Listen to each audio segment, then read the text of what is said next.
Being from New Zealand and 9,000 miles away from home, what interested you in Holy Cross? It was a difficult process. I lost my contract back in New Zealand, which was a difficult pill to swallow at the time, but you know, my family talked about it, and the best option for me was to get an education while still playing football over here. I went and watched a game here, and it felt right. Did having soccer make it easier for you to make connections? I had an immediate group of brothers that I could confide in and talk to and get to know was really, really special. I think one of the hardest culture shocks though that I had with kind of experiencing my first American team was almost this concept of reverse psychology. I'm very used to in New Zealand, if you're successful in something, there's often a bit of cut down or a bit of pushback from people around you, and to come here and everyone being really, really nice and supportive and wanting you to do well was a bit of a culture shock to me. It was a bit new for people to just be so welcoming, right? Talk about the international panel that you were a part of. I didn't quite realise how special that was going to be for me and for the other international students there. And it was fantastic to have a lot of questions about kind of the difficulties we face just as international students in general, you know, away from the football and from athletics. Was there anything that really stood out to you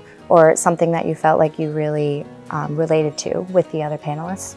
One of the biggest challenges that we have as international students is the money side of things. It is tricky. There's certain restrictions that only let you work X amount of hours during the week as an international student. And it was interesting to hear that I'm not the only person in that camp, and we do have those challenges as a group. Sometimes you feel a little bit isolated when you're away from your family and such. So to have that panel and kind of hear other people's answers as well was quite interesting. Do you have any advice for other international students that are looking to study abroad? Meet it with confidence. Meet it like, yeah, it's going to be difficult, but you can adapt and rise to anything. So what's it meant to you to have a scholarship and part of your journey coming here? I feel like I say the word a lot here on campus, but I'm so grateful. The fact that we've got all our gear covered, I've got food whenever I need. It's like 80+ grand a year. That's a crazy thing to me. And I'll forever be grateful for that, and Coach Coleman and everyone that was involved in that.